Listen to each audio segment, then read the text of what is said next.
Hello everyone, welcome to Tech Nepal. आजको भिडियोमा चाहिँ हामी ट्रान्सप्यारेन्ट लगइन फर्म गराउने छौँ। त्यसमा चाहिँ HTML र CSS मात्रै युज गर्नेछौँ। ओन्ली HTML र CSS मात्रै युज गरेर हामीले रेस्पोन्सिभ ट्रान्सप्यारेन्ट लगइन फर्म गराउने छौँ र आजको भिडियो चाहिँ स्टार्ट गरौँ।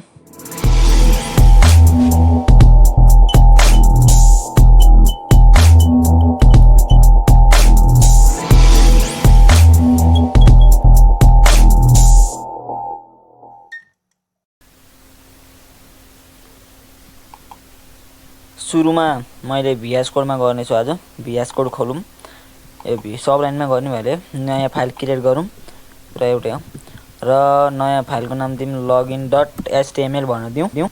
त्यसपछि चाहिँ HTML लेखेर ट्याब दबाउँ। सब लाइनमा भयो, यहाँ पनि आउँछ HTML लेखौँ। डकुमेन्ट आएको छ HTML को। टाइटलमा लगइन भनेर दिएँ, मैले लगइन डेमो भनेर दिएँ टाइटलमा। बडी भित्र चाहिँ मैले एउटा फर्म ट्याग युज गरेँ। फर्म ट्यागमा एक्सनमा लगइन यतिकै त्यहाँ नलेखिन्छ, मैले लगइन लेखिदिएँ। त्यसपछि चाहिँ मेथडमा पोस्ट लेख्छु। मैले पोस्ट मेथड युज गर्नुपर्छ र पोस्ट लेखेँ क्यापिटलमा। युज गर्नुपर्छ भन्दा नि युज गरेँ मैले त्यहाँ। त्यसपछि चाहिँ H1 हेडिङ ट्यागमा चाहिँ मैले लगइन भनेर लेखेँ र एउटा इनपुट ट्याग लेखेँ। इनपुट ट्यागमा यहाँ जान्छु name equals to double quotation अनि प्लेस होल्डरमा चाहिँ मैले LDR holder equals to double quotation भित्र चाहिँ युजर नेम भनेर दिन्छु। युजर एन्ड नेम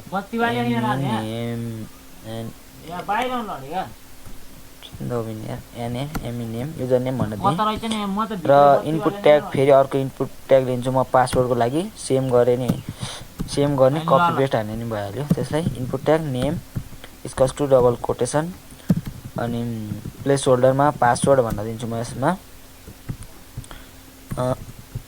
त्यो हामीले पासवर्डको टेक्स्टमा चाहिँ पासवर्डै राख्नुपर्छ, जुनले चाहिँ त्यो पासवर्ड ह्यास्ट्याग गराएर आउँछ त्यस्तो गराइदिन्छ।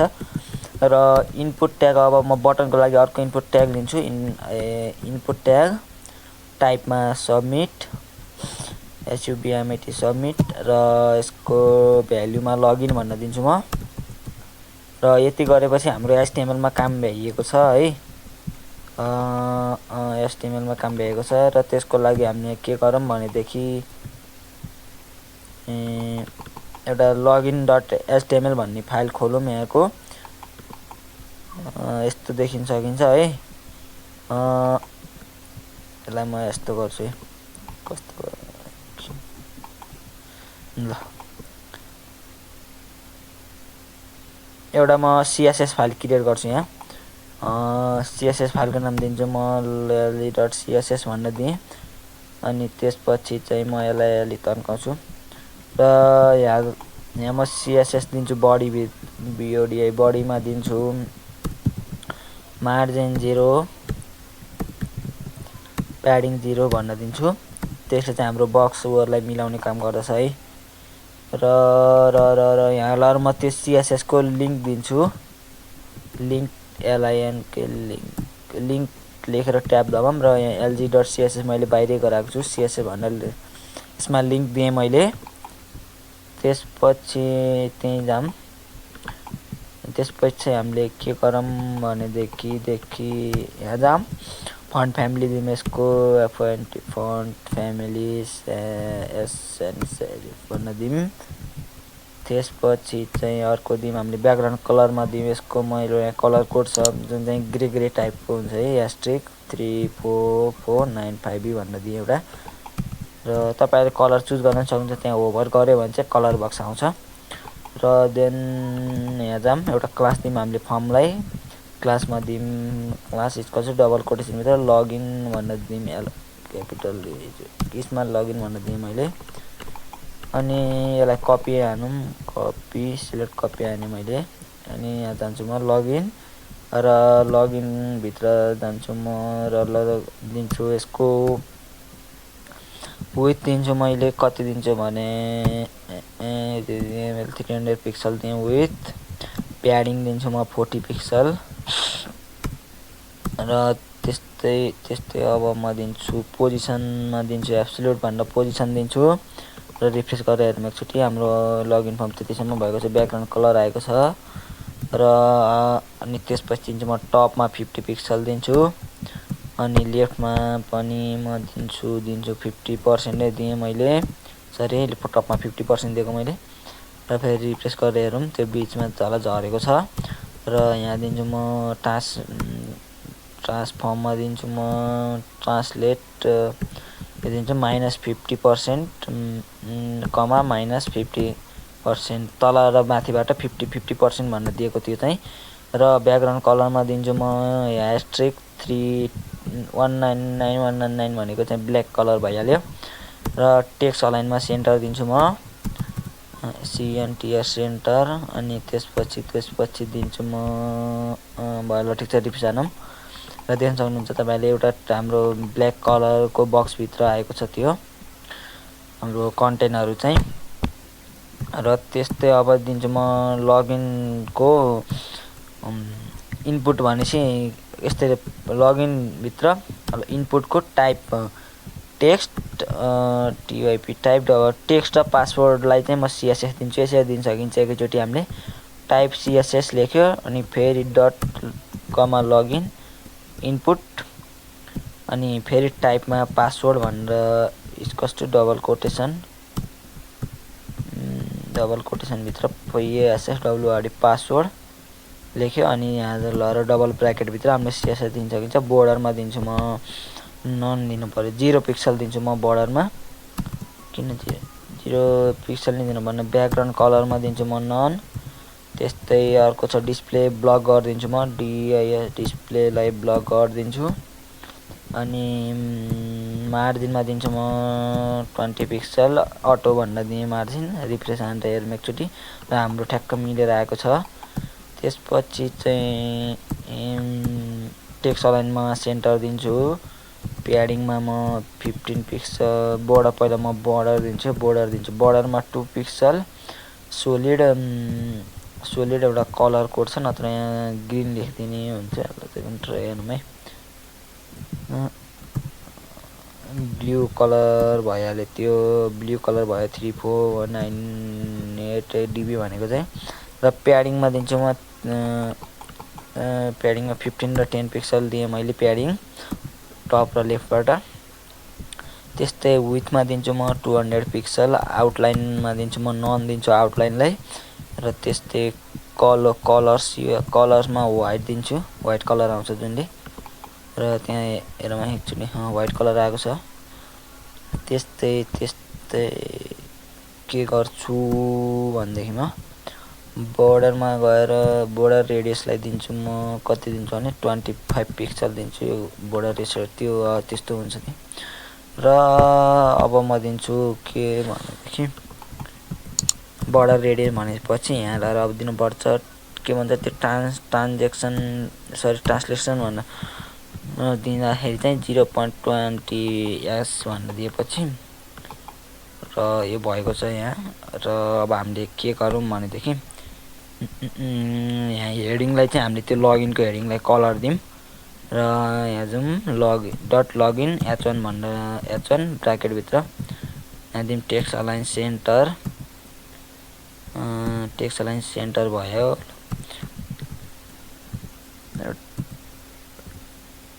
टेक्स्ट डेकोरेसनमा होइन टेक्स्ट ट्रान्सफर्मरमा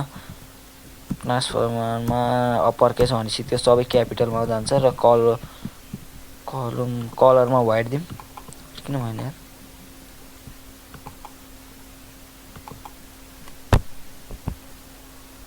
व्हाइट हुन पर्ने हो।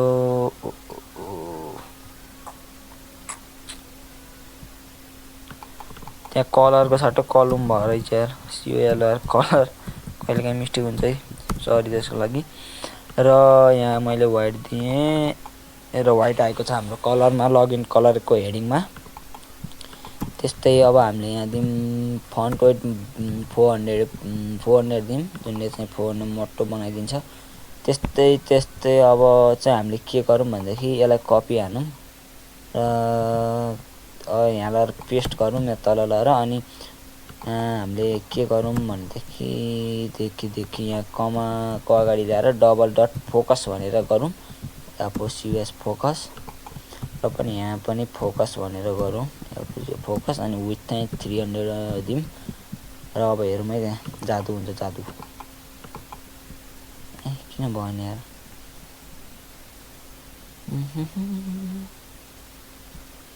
लगन ठिकै छ यो हुनुपर्छ डिपसँग रिफ्रेस नगरेर नि कहिलेकाहीँ प्रब्लम हुन्छ है त्यो चाहिँ फेरि म एकचोटि हेर्छु सर र के भएर चाहिँ अन्त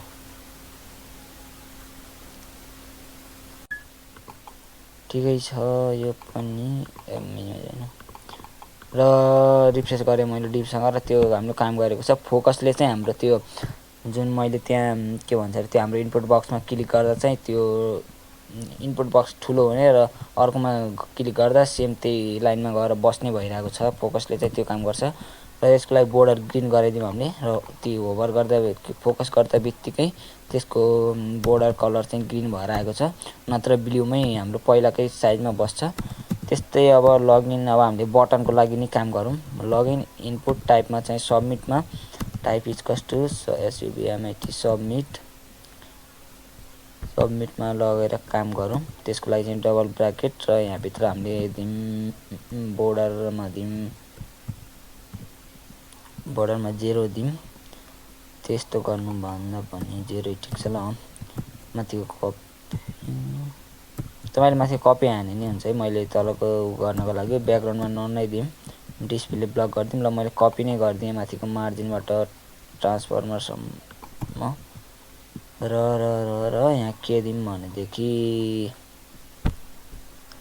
अब चाहिँ यहाँ यसो मिलाउनु पर्छ के मिलाउन पर्छ भनेदेखि यसको प्याडिङलाई चाहिँ हामीले 40 पिक्सल बनाइदिउँ 10 को प्याडिङलाई बनाइदिउँ र यसको कलरलाई चाहिँ के गराइदिउँ भने #2E71 भन्ने छ क्या यता यो सेतो भयो यार त्यसको लागि चाहिँ हामीले कर्सरमा लगेर पोइन्टर राखौँ एकचोटि पोइन्टर त्यसले चाहिँ हुँदैन जस्ट पोइन्टरको लागि राखेको बटनमा कर्सर पोइन्टर राखिदिँदा राम्रो देखिन्छ है ब्याकग्राउन्डमा नन ठिकै छ यहाँ लगाएर हामीले के गरौँ भन्दाखेरि ब्ल्याक राखौँ त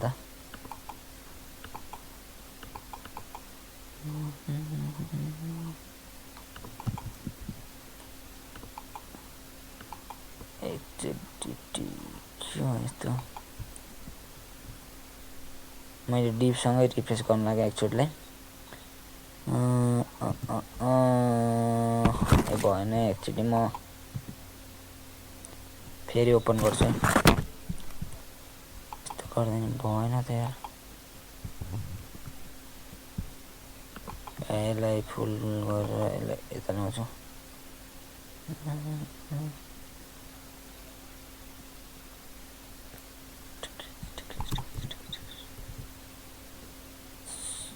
यता बोर्डर हो कि रे बोर्डरले काम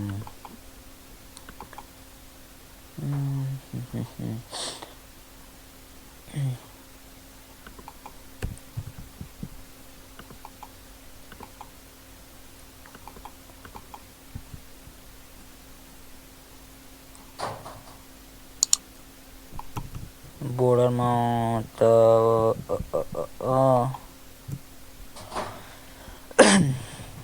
त्यसको लागि चाहिँ अब के गरौँ भन्देखि मैले फेरि यसलाई काटेर नै खोल्छु फाइललाई फेरि रिस्टार्ट गर्छु अनि देन कोडमा जान्छु अनि के गर्छु भनेदेखि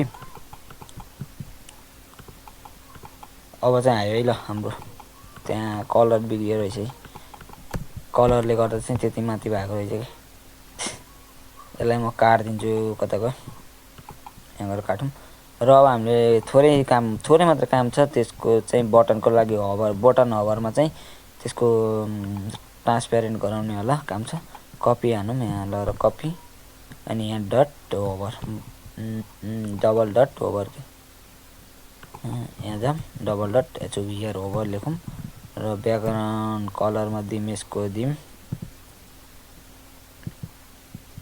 टु कति दिउँ भने पाउने म त कलर कोड छ हेर्नु पर्छ भने ल यही नै ठिक छ रिफ्रेस गरौँ र तपाईँले ओभर गर्दाखेरि कलर त्यस्तो आएको छ। त्यही देख्नुहुन्छ हामीले ट्रान्सपेरेन्ट लगइन फर्म बनाउन सक्सेस भएका छौँ।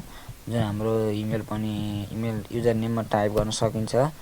त्यस्तै पासवर्डमा पनि हामीले पासवर्ड भनेपछि यहाँ पासवर्ड भएन होइन त, त्यसको लागि चाहिँ पासवर्डको हामीले टाइप पासवर्ड गर्नुपर्छ। त्यो लुकेन पासवर्ड मतलब हाइड भएन कि सेक्युर भएन। त्यसको लागि चाहिँ के गरौँ भन्दाखेरि यहाँ लगइनमा जाऊँ, टाइपमा टेक्स्ट छ त्यसको सट्टा हामीले यहाँ पासवर्ड PSSWORD पासवर्ड बनाइदियो भने चाहिँ सबै काम गर्छ है त।